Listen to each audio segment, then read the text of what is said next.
दर्शकों, अक्टूबर के महीने में हम जल्दी ही प्रवेश करने जा रहे हैं और हमारी मासिक राशि श्रृंखला की जो शुरुआत है हमने इसकी शुरुआत कर दी है।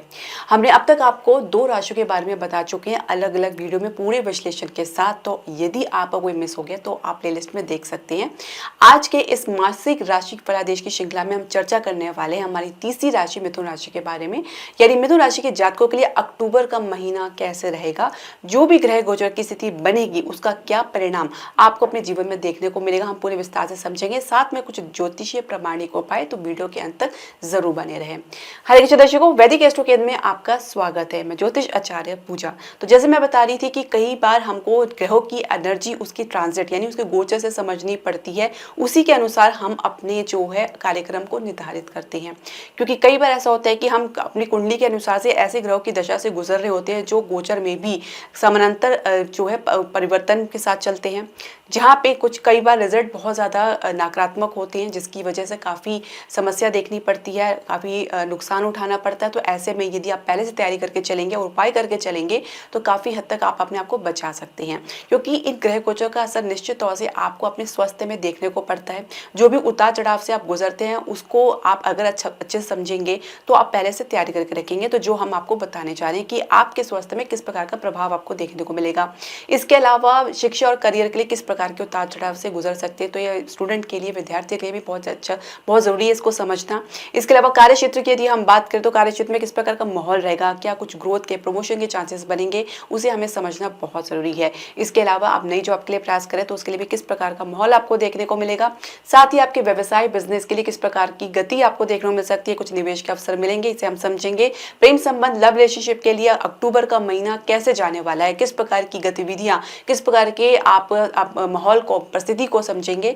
इसके अलावा विवाहित दंपत्ति के लिए किस प्रकार की समस्या का सामना करना पड़ सकता है या कुछ पहले से बेहतर आपको देखने को मिलेगा, इसे हमें समझना चाहिए। साथ ही संतान प्राप्ति का क्या सुयोग प्राप्त होगा, तो पूरे विस्तार के साथ हम आपके सामने प्रस्तुत करेंगे। तो दर्शकों, आप अपनी जन्म राशि या लगन के अनुसार देख सकते हैं जो ग्रह गोचर की स्थिति बनने जा रही है अक्टूबर के महीने में मिथुन राशि जातकों के लिए, वो इस प्रकार है। लगन पे मंगल गोचर कर रहे हैं, साथ ही लग्नेश जो है बुध आपके चतुर्थ भाव में सूर्य और केतु के साथ गोचर कर रहे हैं। अब यहाँ पे आपके लग्नेश तो उच्च अवस्था में है, लेकिन यहाँ पे सूर्य जो है ग्रहण अवस्था में है। इसके अलावा शुक्र आपके पंचम भाव में गोचर करे अपनी राशि तुला राशि में। शनि वक्री अवस्था में नवम भाव में गोचर कर रहे हैं कुंभ राशि में। राहु आपके दशम भाव में मीन राशि में गोचर कर रहे हैं और दशमेश बृहस्पति आपके द्वादश भाव में गोचर कर रहे हैं। तो ये जो वृषभ राशि है, तो कुछ परिवर्तन आपको देखने को मिलेगा। जैसे कि 9 अक्टूबर को बृहस्पति जो है वक्री अवस्था में आ जाएंगे द्वादश भाव में रहते हुए। इसके अलावा आपके जो लग्नेश है बुध 10 अक्टूबर को तुला राशि में प्रवेश कर जाएंगे, यहाँ पे शुक्र के साथ युति बनाएंगे। शुक्र राशि परिवर्तन करेंगे 13 अक्टूबर को ये छठे भाव में वृश्चिक राशि में प्रवेश कर जाएंगे। 17 अक्टूबर को सूर्य भी राशि परिवर्तन करके आपके पंचम भाव में आ जाएंगे, बुध के साथ युति बनाएंगे। अब सूर्य वहां से ग्रहण योग से निकलेंगे तो यहाँ पे पंचम भाव में नीच अवस्था में आ जाएंगे तुला राशि में प्रवेश करके। इसके अलावा मंगल राशि परिवर्तन करेंगे 20 अक्टूबर को, ये आपके द्वितीय भाव कर्क राशि में प्रवेश कर जाएंगे, यहाँ पे मंगल भी नीच के हो जाएंगे। इसके अलावा बुध पुनः राशि परिवर्तन करके छठे भाव में स्कॉर्पियो साइन यानी वृश्चिक राशि में प्रवेश कर जाएंगे, यहाँ पे शुक्र के साथ युति बनाएंगे। तो कुछ डामाडोल की स्थिति बनने जा रही है, कुछ कमजोरियां आपको ग्रह की देखने को मिल सकती है, जहाँ पे बहुत ज्यादा एफर्ट, मेहनत करनी पड़ सकती है आपको। तो इसका क्या प्रभाव आपको देखने को मिलेगा। लेकिन शुरुआत करने से पहले दर्शकों, मैं आपसे एक निवेदन करना चाहूंगी कि आप हमारे चैनल को सब्सक्राइब करें, बेल नोटिफिकेशन जरूर प्रेस करें। इसके अलावा आप हमारे चैनल को लाइक और शेयर जरूर करें। तो स्वास्थ्य की यदि हम बात करें तो छठे घर के स्वामी मंगल आपके लगन में ही गोचर कर रहे हैं, जो कि एकादश भाव के स्वामी हैं, तो काफी उतार चढ़ाव से गुजरना पड़ सकता है। इसके अलावा क्योंकि जो बुध है वो आपके उच्च अवस्था में चतुर्थ भाव में गोचर कर रहे हैं, यहाँ पे केतु के साथ भी है, सूर्य भी है, साथ में राहु की दृष्टि भी पड़ रही है। तो जो हृदय के मरीज है, हार्ट पेशेंट है, काफी सावधान रहे, छोटी सी भी समस्या को हल्के में ना ले, अपना अच्छे से रेगुलर चेकअप कराएं। श्वास की समस्या है यानी ब्रेथ लेने में प्रॉब्लम आ रही है तो आप प्राणायाम करें, कुछ योगा अभ्यास की प्रैक्टिस भी कर सकते हैं, इससे भी आपको लाभ प्राप्त हो सकता है। खान पान को उचित रखें, मेंटल स्ट्रेस से दूर रखें, बाहर के खाने को बिल्कुल ही अवॉइड करें, खासकर मसाले और तेल युक्त भोजन को बिल्कुल ही अवॉइड करें, बिल्कुल इसे ना लें। इसके अलावा घर का साधारण भोजन, सात्विक भोजन ही ग्रहण करें। इसके अलावा कुछ क्रोध अधिक देखने को मिल सकता है, अधिकतापन देखने को मिल सकता है, जहाँ पे हर बात पे आप रिएक्शन देते नजर आ सकते हैं। कुछ पुराने आपके अगर कुछ प्रॉब्लम चल रही है स्वास्थ्य संबंधी, तो वो भी उसमें काफी उतार चढ़ाव आपको देखने को मिल सकता है। तो यदि आप वो पहले से बीपी की समस्या है, कुछ अन्य ब्लड रिलेटेड प्रॉब्लम या इन्फेक्शन है, तो उसमें भी काफ़ी उतार चढ़ाव आपको देखने को मिल सकते हैं। तो अपना अच्छे से ध्यान रखें, किसी प्रकार के तनाव से दूर रहें। सप्तमेश बृहस्पति आपके द्वादश भाव में गोचर कर रहे हैं वक्री अवस्था में, तो यहाँ पे इनकी दृष्टि आपके चतुर्भाव में भी पड़ेगी, जहाँ पे पहले से ही केतु हैं, सूर्य हैं और बुध हैं। तो निश्चित तौर से द्वादश भाव में बैठकर इनका जो प्रभाव पड़ेगा थोड़ा नकारात्मक रह सकते हैं। तो हर जो हृदय के मरीज हैं, हार्ट पेशेंट है, अपना अच्छे से ध्यान रखें। लंग इन्फेक्शन या कंजेशन की समस्या या भारीपन की समस्या या वात की अधिकता की वजह से भी ऐसा देखा जा सकता है। इसके अलावा अगर हम बात करें आपके अन्य समस्याओं में, अगर आप पहले से कुछ जूझ रहे हैं, कुछ क्रॉनिकल डिसीज़ है, कुछ बहुत गंभीर समस्या है, तो उसमें भी आपको सावधान रहने की आवश्यकता है। हालांकि आपके लग्नेश जो है, जो आप पंचम भाव में शुक्र के साथ जब युति बनाएंगे, थोड़ा राहत आपको जरूर देखने को मिलेगा, क्योंकि फिर भी आपको सावधान रहने की आवश्यकता है, क्योंकि यहाँ पे केतु जब तक आपके चतुर्थ भाव में गोचर कर रहे हैं, तब तक आप किसी पर कोई लापरवाही ना ही बरतो तो अच्छा रहेगा। अब शिक्षा करियर के लिए कैसे रहेगा उसे समझना चाहिए। तो आप ये देखिए कि पंचम भाव में पंचम में शुक्र गोचर कर रहे हैं, बहुत अच्छी स्थिति बनी हुई है। आर्ट डिजाइन के क्षेत्र में, इसके सेक्टर में आप अच्छे से उन्नति कर सकते हैं। कुछ आइडियाज आपको मिल सकते हैं, जहाँ पे अपने जो शिक्षा के लिए एक जो आप करियर निर्धारित कर रहे हैं उसमें आप चल सकते हैं। कुछ क्षेत्र आपको ऐसे जो फील्ड है जिसमें आप जाना चाहते हैं, वहां से भी आपको पॉजिटिव रिस्पॉन्स देखने को मिल सकता है। तो कला के क्षेत्र में, डिजाइनिंग के क्षेत्र में, डिजिटल आर्ट के क्षेत्र में काफी अच्छे स्कोप आपको देखने को मिलेगा। इसके अलावा कॉम्पिटिशन में अच्छी सफलता आपको देखने को मिल सकती है। काफी जुझारूपन आपके भीतर देखा जा सकता है, एक्टिवनेस देखी जा सकती है, जहाँ पे ऊर्जा आपकी काफी पॉजिटिव रहेगी। इसके अलावा कैंपस प्लेसमेंट में काफी आप कह सकते हैं कि आपका प्रदर्शन तो अच्छा रहेगा, कहीं ना कहीं कॉन्फिडेंट की कमी देखी जा सकती है, जिसकी वजह से आपको आता हुआ भी एक तरह से कह सकते हैं कि आप उसमें गड़बड़ कर सकते हैं, उसका असर आपके परफॉर्मेंस में देखने को मिल सकता है। कहीं ना कहीं आपको मेमोरी लॉस की भी समस्या देखी जा सकती है, जहाँ पे आप कुछ अच्छे से याद नहीं कर पाएंगे। कुछ इस प्रकार भी देख सकते हैं कि दुविधा या कंफ्यूजन की समस्या देख सकते हैं, जहाँ पे आप किसी भी काम को लेके इंटरेस्ट या दिलचस्पी बनती नजर नहीं आ रही है। तो ये भी देखा जा सकता है, क्योंकि जब तक सूर्य यहाँ पे ग्रहण के प्रभाव में है, तब तक आपको ऐसा देखने को मिल सकता है। जैसे सूर्य आपके पंचम भाव में आएंगे, तो कुछ आप कह सकते हैं कि थोड़ा सा एफर्ट आपको जरूर लगाना पड़ सकता है, लेकिन फिर भी पहले से राहत आपको जरूर देखने को मिलेगा। हालांकि सूर्य यहाँ पे नीच भाव में होंगे, तो ऐसे में आपको काफी मेहनत करनी पड़ सकती है। कॉन्फिडेंट को बनाए रखें, पर फिर भी क्योंकि वो ग्रहण अवस्था से बाहर आएंगे, तो आप जो भय आपके मन में है बना हुआ है, जो डर आपके मन में बना हुआ है, उससे आपको मुक्ति मिलेगी।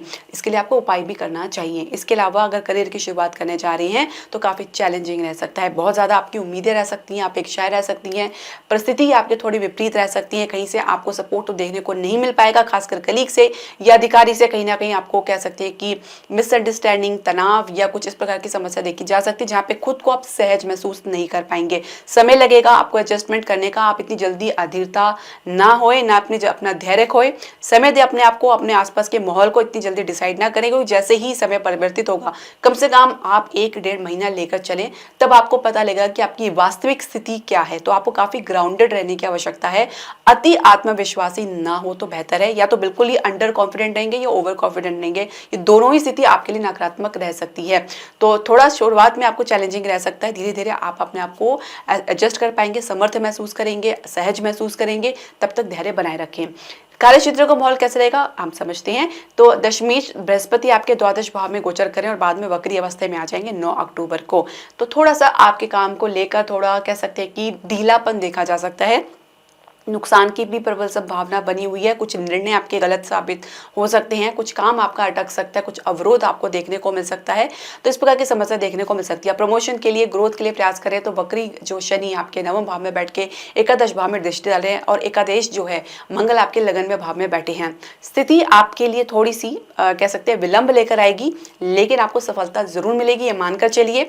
आपका प्रमोशन अटका हुआ है काफी समय से, तो धीरे धीरे उसमें आपको गति देखने को मिल सकती है। तो हताश निराश बिल्कुल भी ना होए, अपना कॉन्फिडेंस बना के रखें। सूर्य जैसे ही पंचम भाव में प्रवेश करेंगे, इनकी दृष्टि पड़ेगी लगन एकादश भाव में, तो भी आप देख सकते हैं कि आपको लाभ के लिए जो प्रयास है उसमें आपको गति देखने को मिलेगी। हालांकि आपका जो मंगल की दृष्टि आपके चतुर्भाव में भी पड़ रही है, जब शुरुआत में हम देख रहे हैं, तो यहाँ पे सूर्य पर भी दृष्टि पड़ रही है। कहीं ना कहीं आप अपने गुस्से की वजह से अपना संबंध अधिकारी के साथ, अपने आसपास के सहकर्मियों के साथ खराब कर सकते हैं। काम बनता बनता बिगड़ सकता है, खराब हो सकता है। किसी इधर उधर की बातों में एनर्जी वेस्ट कर सकते हैं, उसमें भी आपका काम खराब हो सकता है। बहुत सोच समझ के आपको एक प्लानिंग के अनुसार काम करना चाहिए। अपने काम को सही दिशा देने के लिए उस पर फोकस बना के रखें। कुछ कॉन्फिडेंट की कमी है या आपको ऐसा लगता है कि ये काम आपके बस का नहीं है, तो उसके लिए आगे बढ़ के कोई भी कमिटमेंट ना दे तो बेहतर रहेगा। अपनी क्लैरिटी, अपनी जो है सफाई जो अपनी है, जो पहले से बनाकर चलें काम में, अपनी अपनी कम्युनिकेशन में, तो ज़्यादा बेहतर रहेगा। इसके अलावा अगर आप नई जॉब के लिए प्रयास कर रहे हैं तो शुरुआत में कह सकते हैं थोड़ा सा संघर्ष की स्थिति देखने को मिल सकती है, लेकिन सफलता आपको जरूर देखने को मिलेगी। स्थान से बाहर कुछ प्रयास करें तो वहां से थोड़ा निराशा आपको जरूर देखने को मिल सकती है। वर्क फ्रॉम होम कर रहे हैं, घर से ही कुछ काम करें तो वहां पे काफी संघर्ष या चैलेंजिंग आपको देखने को मिल सकता है। कुछ प्रोजेक्ट आपके हाथ से लिए जा सकते हैं, छीने जा सकते हैं, तो आप अपने काम में कॉन्सेंट्रेशन बनाए रखें, फोकस बनाए रखें। व्यवसाय के लिए कैसा रहेगा उसे हमें समझना चाहिए। सप्तमेश बृहस्पति आपके द्वादश भाव में गोचर करें, बाद में वक्री अवस्था में आएंगे जैसे हमने बताया आपको। तो द्वादश भाव में थोड़ा अच्छा माना नहीं गया है। हालांकि आप विदेश के लिए प्रयास करें तो शुरुआत में थोड़ी सफलता आपको देखने को मिल सकती है, बाद में उसमें विलंब देख सकते हैं। कई बार प्रयास करने के बाद ही कुछ आपको सफलता देखने को मिल सकती है, क्योंकि वक्री ग्रह हमेशा आपको कई बार आपको एफर्ट डालने के लिए मजबूर करते हैं। इसके अलावा कुछ खर्चे आपको अनावश्यक करने पड़ सकते हैं जिसका कोई आधार नहीं होगा। कुछ खर्चे जो अनलिमिटेड भी हो सकते हैं। नए निवेश के लिए कुछ खास प्रोजेक्ट आपको नहीं मिल पाएंगे। अपनी तरफ से बहुत ज्यादा आप जल्दबाजी भी करते नजर आ सकते हैं रियल एस्टेट में, और कह सकते हैं आपके शेयर मार्केट में भी कुछ खास आपको परिवर्तन देखने को नहीं मिलेगा। तो फिलहाल किसी बड़े निवेश से आप दूरी बनाकर चले, खासकर प्रॉपर्टी के बिजनेस में फिलहाल आपके लिए कुछ खास नहीं है देखने के लिए।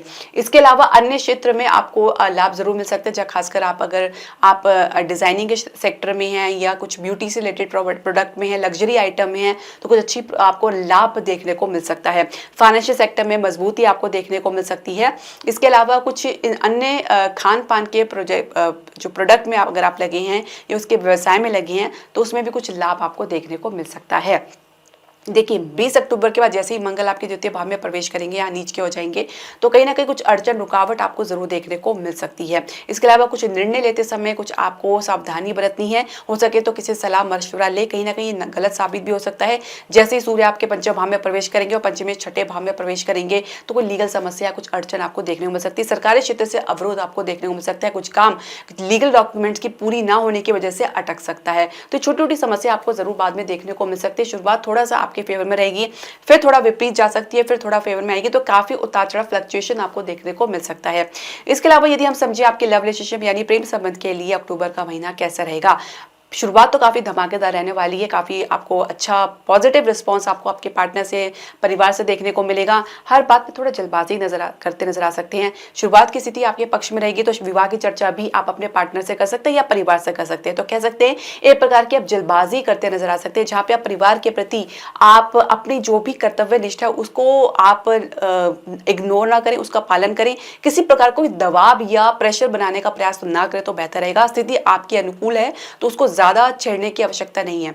पंचमी जैसे ही आपके छठे भाव में प्रवेश करेंगे, सूर्य यहाँ पे आएंगे पंचम भाव में, तो कहीं ना कहीं पार्टनर की तरफ से कुछ रुकावट आपको देखने को मिल सकती है। मध्य अक्टूबर के बाद उनके कॉन्फिडेंस में कमी देखी जा सकती है, उनके परिवार की तरफ से दिक्कत देखी जा सकती है, उनके करियर को लेकर दिक्कत देखी जा सकती है, जिसकी वजह से वो रिलेशनशिप को लेकर काफी हद तक कह सकते हैं कि नकारात्मक भाव में आ सकते हैं। कुछ कॉन्फिडेंट या दिलचस्पी की कमी देखी जा सकती है रिलेशनशिप को लेकर। तो मध्य अक्टूबर के बाद स्थिति थोड़ी सी विपरीत जा सकती है। उसके बाद लगभग 1 महीने तक आपको सावधानी बरतनी है।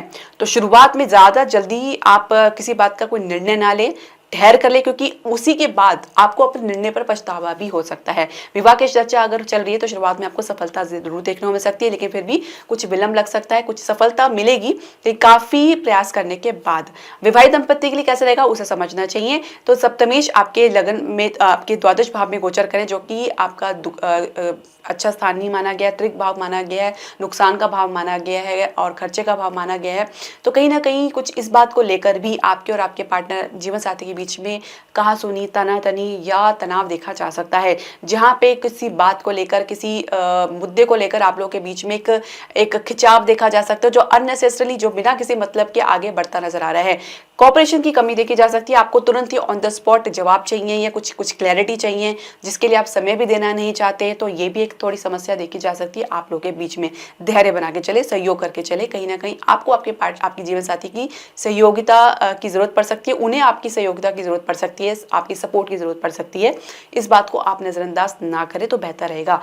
टेम्परेरी, अस्थायी समस्याओं को लेकर ज़्यादा उसको लेकर आगे ना बढ़े तो बेहतर रहेगा। इसके अलावा संतान प्राप्ति का सुयोग शुरुआत में काफ़ी बढ़िया पॉजिटिव रहने वाला है। हालांकि कुछ संघर्ष ज़रूर देखने को मिल सकता है, लेकिन फिर भी प्रयास आपके सफल रहेंगे। मध्य अक्टूबर के बाद थोड़ा सा गिरावट कह सकते हैं देखने को मिल सकती है। कुछ ट्रीटमेंट आपको लेना पड़ सकता है, कुछ कॉन्फिडेंट की कमी भी आपके कारण देखी जा सकती है। कुछ मानसिक स्ट्रेस तनाव की वजह से भी इस प्रोसेस में थोड़ा सा गिरावट आपको देखने को मिल सकती है, तो ये समस्या भी देखी जा सकती है। संतान पक्ष से आपको शुरुआत में अच्छी सफलता उनको देखने से मिल सकती है, जो आपको हर्षित गर्वित करेगी। बाद में कुछ एकदम से उनके स्वभाव में, उनके व्यवहार में, कॉन्फिडेंट में गिरावट देखने को मिल सकती है। हालांकि वो प्रयास करेंगे, अथक प्रयास करेंगे, उनको सफलता जरूर देखने को मिलेगी। कंपटीशन में अच्छी सफलता देखने को मिल सकती है।